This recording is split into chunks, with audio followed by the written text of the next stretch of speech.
live.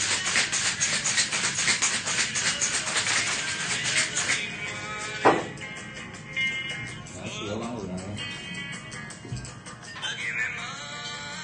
You know, if I'm just playing, thank you for that. If I'm just playing a song on my iPhone and it's picked up, if it's a copyright violation, or are we okay? We always say copyright infringement not intended, so... Is that what the answer is? Yes, I think that's what the answer is. We may have to get these smoking gun girls in Nashville to record this for us. Absolutely. Yeah. Welcome. Martinis with Scott. I think we are episode 3. Is that right, Ashley? That is right. Cheers, everybody. I think we're drinking Tito's today because I am by myself, so we're not doing anything fancy. We have spent the last couple of weeks working on a platform expansion. I think if Ashley were listening to me, she would tell me that we are on Apple something now. We have our podcast on Apple. On iTunes. iTunes. Where else are we? We're going to be on Spotify very soon, as well as Google Play. Excellent. So that's been a lot of work getting all of this set up. And yeah, it's been great. We're excited about it. So as usual, brought to you by Sinclair Range. You need any help with your business, right from mid-market businesses to smaller entrepreneurial businesses, anything at all, check us out at sinclairrange.com and you'll see what we provide for services, or just reach out by email or phone, and we're probably able to help you out. So as I said, it's just me today because we're going to try something a little bit different and see how it goes, and that is maybe doing a deeper dive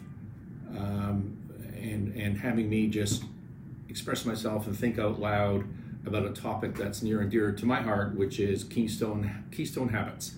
And I'm going to be writing a blog post on our website probably within the next week about Keystone habits. There's my cheat notes on it right now. and everything okay over there? Our producer's dropping martini stuff as we go along here.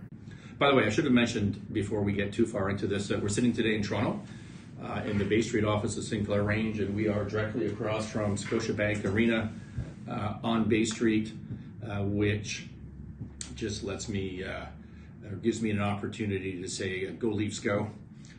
Maple Leafs play their first playoff game tonight as they head into the annual ritual of being slaughtered by the Boston Bruins. But I'm hopeful. Keystone habits as a management tool to turn around your business, to create rapid and long-lasting change within an organization, and as we describe it, sticky change when we're talking with clients. You know, how do we implement change quickly in a turnaround situation, and how do we make that change sticky and long-lasting? So, in my career, I've seen and been introduced to a number of companies and organizations and been asked to come in and help where I see some commonality. So you have, for example, a small business that has grown into a mid-market business. Let's define that by, say, 150, 200 employees, somewhere in that range. And because of the nature of the industry or whatever's going on, the company's managerial needs have changed from one or two or a small team of individuals that are autocratic, working with their handful of employees, making sure they know what they're doing day to day, making sure everything's going the way they think it should be going, and pulling in the same direction. The company's size has moved from that to a size where a CEO is unable to, practically speaking, on a day-to-day basis, know what every employee is up to and make sure that they're doing their job in a fashion that the CEO might think that the employees ought to be doing their job. So the company needs to transition into building management systems that are all pulling in the same direction. And a lot of companies struggle with this transition. So for example, we have worked with a company about that size that was a international manufacturer of high-end products that a significant worldwide brand. So production was done in Asia. It was distributed all over the world and marketed all over the world, and therefore had offices in 25 countries or or footprint in roughly that many countries. And when we were introduced, every day there would be a management meeting that would drag on for hours. And if you think about it, all of these key people are in different time zones. So it was over Skype. Some people would be up at midnight. Some people would have it in the middle of the day. There would be a video. It was a video Skype, so you had a bunch of faces on the screen.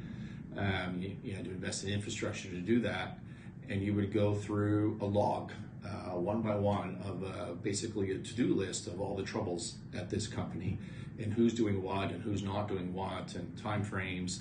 And one person would control this spreadsheet ultimately. And you would have this basically every day. I mean, the key people in this company were tied up probably half of their lives in management meetings, focusing on what needs to be done as opposed to actually doing things. And we're working with another company in the last year, which is in manufacturing. It doesn't have the multiple jurisdictions, but a similar size, maybe a larger employee base, and similar issues. Our first meeting there was a managerial review of a spreadsheet that had, maybe 800 line items on it, all of which were to-do lists or to-do items, and they have a executive allocated to each item, and a scheduling of when things should be done, and there's color coding, and I'm not trying to pick on any particular company, but this is a pattern. We see this over and over and over again. And so, you've got CEOs who are sophisticated and good people, and they see that obvious things to turn around a business just aren't getting done. So what do you do about that? Well, you get frustrated. So you call a management meeting, you bring your key people in, you start saying, you ought to be doing this, and you ought to be doing that, and you ought to be doing this. And then someone says, well, we'll make a list of these things, and we'll make sure they get done. So you end up with a spreadsheet. Then you end up with to-do items, and then it gets longer. And then when you leave your meeting for the day, nobody does any of those things because they're busy. They have their own routines, they have their own habits, they have their own processes. They have a full-time job already, and what you're doing is adding a to-do on top of what they're already doing. And you can stress it and you can prioritize it, but the fact is these things aren't getting done. So you create this spreadsheet, you have extremely long management meetings, which takes away from people's time to execute their job. You are focusing on negatives. You're not focusing on team building. You're not focusing on culture. You're not focusing on success. You're not focusing on winning. What you're focusing on is all the stuff that didn't get done in the last week or in the last day or in the last month, and why that's causing problems and why didn't you get it done. And then what happens is you become increasingly frustrated, and so you start firing people. And so another symptom of this is you get significant turnover in key positions of executives, and everybody feels like they're doing their best, they're working hard, which they are, but change is not being effective. And you bring the new person in, there's a 6-month lead time to get people up to speed, you get into the same system, and nobody is able to perform. But the CEO, was frustrated by this, but nobody sits back and says, well, maybe it's us, maybe it's the system we have. If we've put 3 or 4 executives into this role over the last 2-3 years and no one was able to perform, maybe the answer is nobody can perform. Maybe we need to change something along the way. So the bottom line is nobody's doing the tasks that's created by this because they're focused on their day-to-day and they have their own routines. So let me give you an example of this, and I'm just going to pick a real life example from within the last year. Oh, that's good. Hope you're enjoying a drink while you're listening to this. An example within the last year, and it's just a stupid little example that everybody should pick up on immediately. So you're working in a manufacturing plant and you have your direct materials, raw materials shipped into your shipping receiving department. and they show up by truck and they're unloaded and they're stacked on the floor, and your receiving team does not enter those direct materials into your accounting system, into your into your system right away. So it sits there, and then your production guys have been waiting for these direct materials for a week or 3 weeks because you're a troubled company and you've got financial constraints, so you don't have a bunch of raw material inventory on hand, and they've been waiting for this material to go and produce and ship to and fulfill a customer order. So the production guys go over and they grab or the production team goes over and they grab these materials that have not been received into the system yet, and they consume the materials and they ship it out as finished goods. And that transaction gets entered into the accounting system. So what's the result? The result is either permanently or with a significant timing, you have inventory variances because the goods were not received into the system. So you don't have the cost, but you have the revenue. You have an underreporting of direct materials, and you have an over-reporting of profitability on that specific job. And again, the profitability issue may be a timing issue because maybe the receiving catches up, but more likely that inventory variance is booked to some other line item outside that job because no one can go back. This wasn't a one-time thing. This happened 100 times today, and so no one can go back and figure out where the specific variances were and allocate them to whatever job. So you just have a line item that says, inventory variances, and they're massive, and they kill your profitability, but on a job-by-job basis, you look great, right? So there's the consequence. Super simple thing. So your CEO, as a CEO, you can go to, or CFO, you can go to your receiving guys and you say, hey, this isn't brain surgery. The stuff comes in, you quarantine it, production can't take it until it's been received, and I release it from quarantine. Simple as that. Go do it. And the fellow says, okay. So there's an effective way for most small businesses to handle that particular situation. But what happens if you have a list of 800 of those items?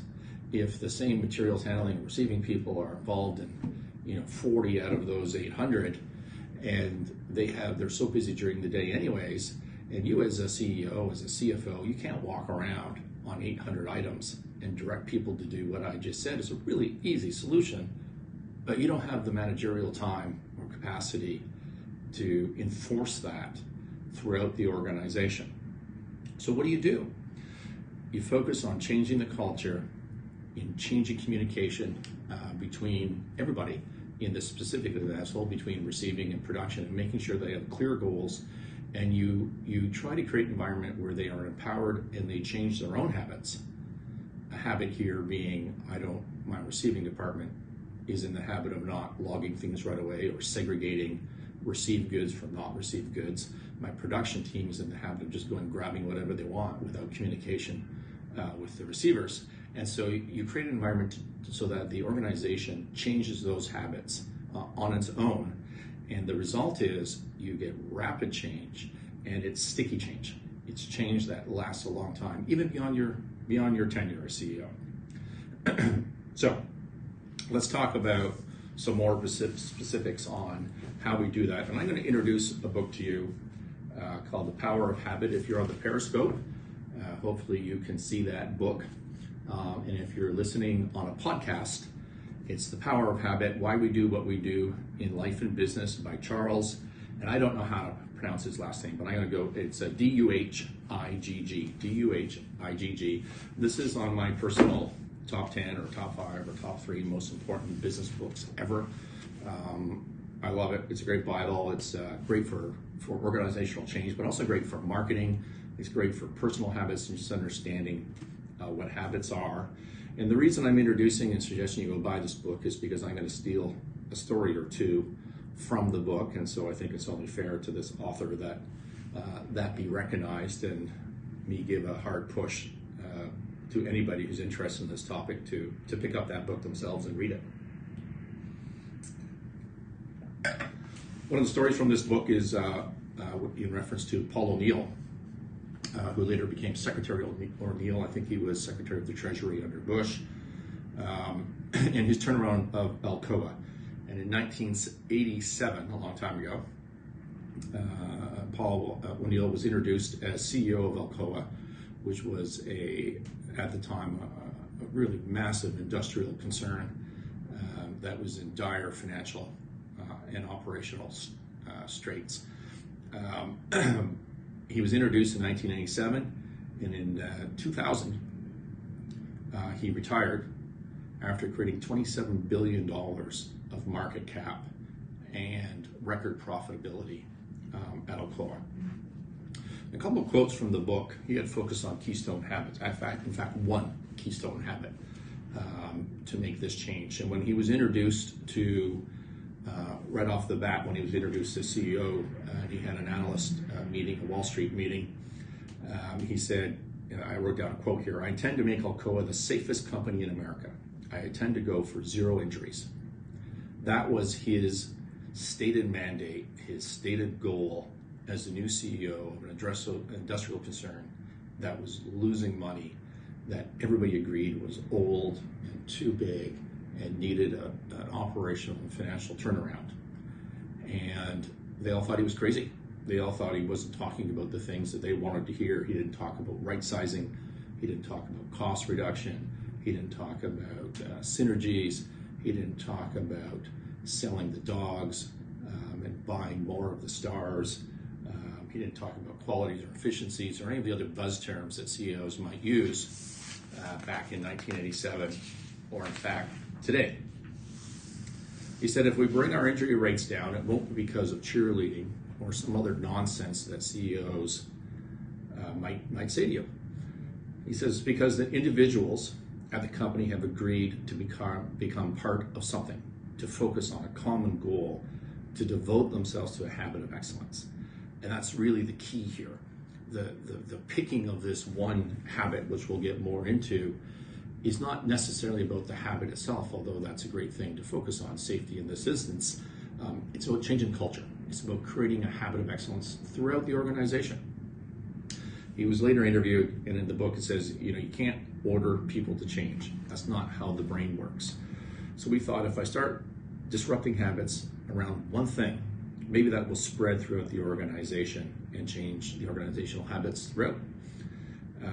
You can't expect and you can't mandate people to be more profitable, to be more efficient, to produce more. He said the last CEO at Alcoa had done that, mandated this change, and it resulted in being ineffective, and 15,000 people went on strike. So to understand how this works, you have to understand habits. And to understand habits, you have to understand the habit loop. And the loop, I should have maybe had a diagram for you on the Periscope, but on the podcast that obviously wouldn't work. Habit loop is cue, routine, and reward. So let's think about fast food. Picture yourself driving home, or maybe I should have focused on martinis. There's a good habit. Picture yourself driving home after work. You've picked up the kids, you're tired, and you're hungry. That's the cue, right? That's the feeling that needs to be fixed. Your routine is, you think to yourself, just this one time, because I'm too tired to cook a nutritious dinner, just this one time, I'm going to stop at McDonald's and we're going to have some fries and some burgers and some soda.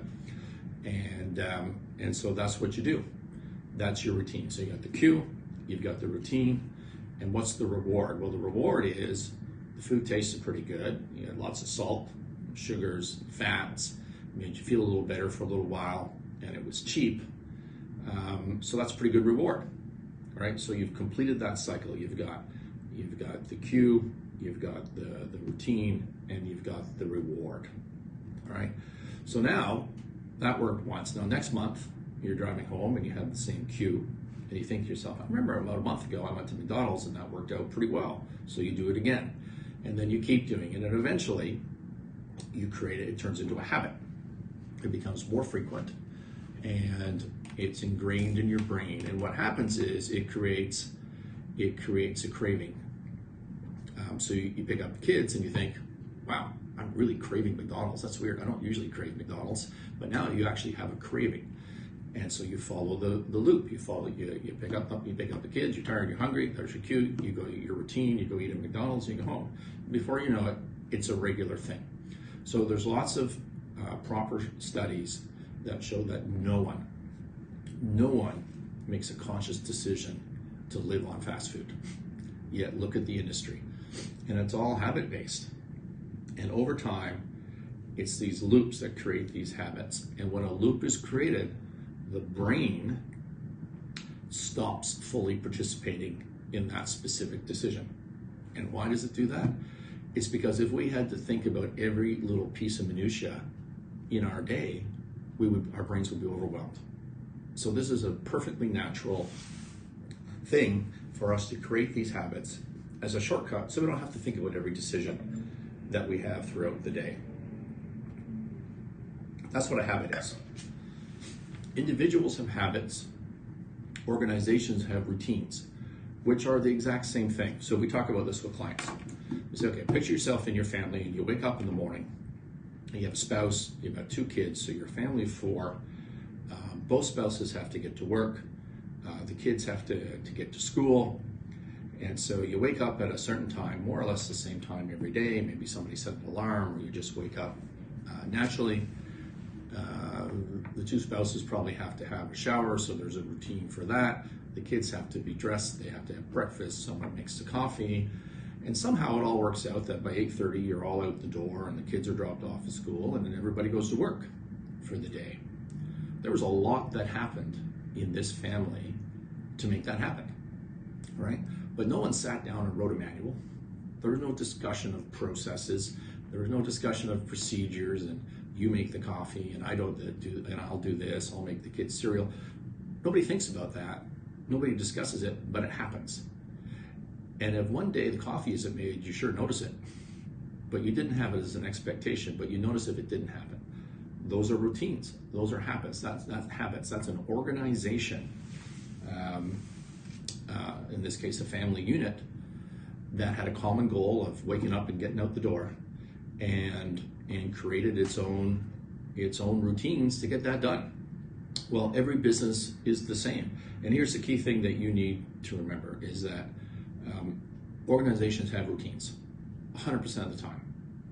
They have just like an individual has to have a habit or their brain isn't going to function. Organizations have routines. The only question is, are the routines doing what you want them to do? Did you design them? Did you create these policies? Because if you didn't, then they happened organically, and they may or may not be based on the same goals that you're trying to, that you need to be profitable and to turn this business around. So that's what a routine is in an organization, and that's how a habit loop works, whether that be within an organization or an individual. What is a keystone habit? A keystone habit is a habit that changes, that when you change it, it ripples throughout the entire organization and causes a bunch of other habits to change at the same time, right? So in Paul O'Neill, in Alcoa's story, is he picked safety, employee safety, and his view was that to make change, what's going on, Ashley?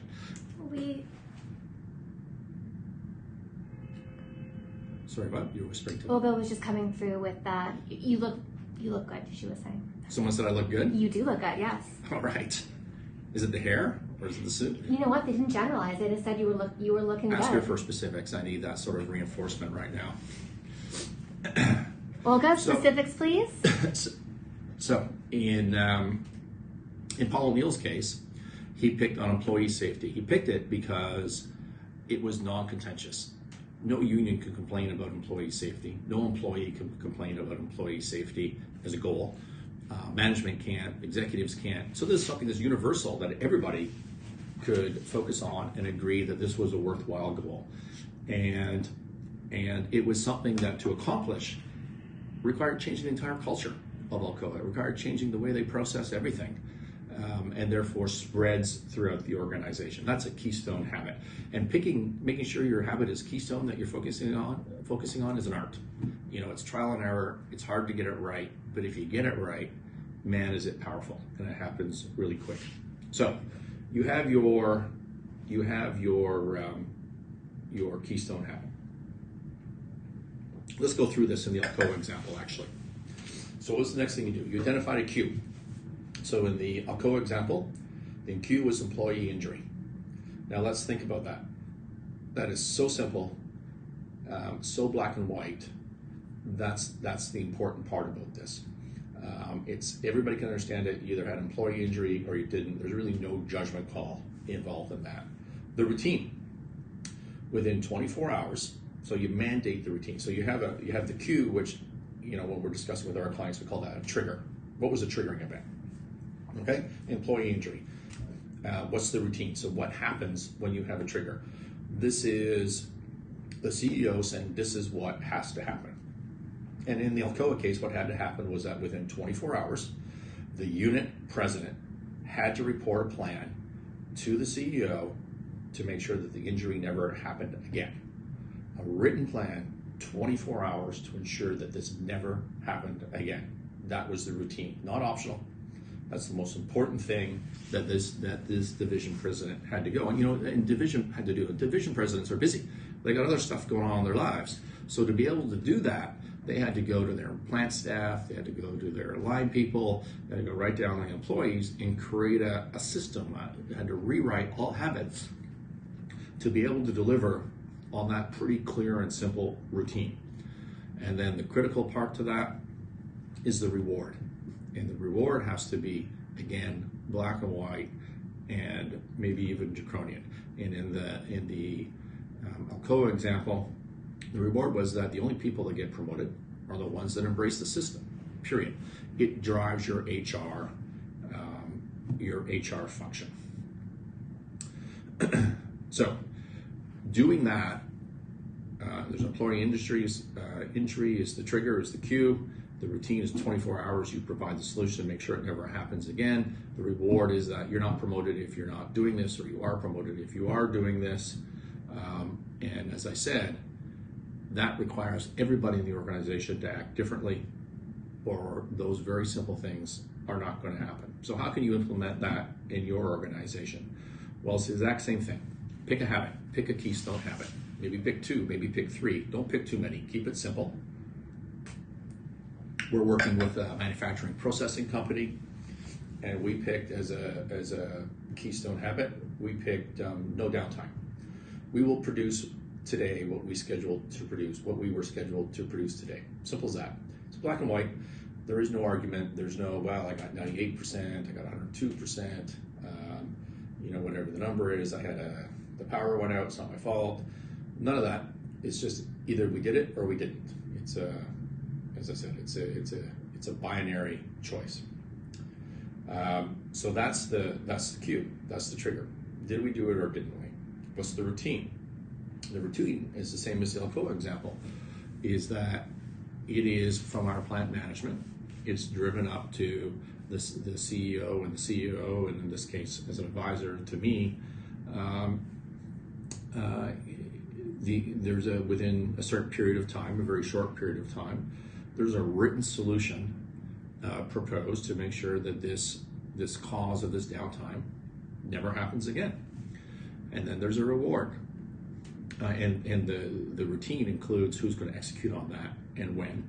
And then there's a reward. And the reward is we've had to redo our entire HR system to really weight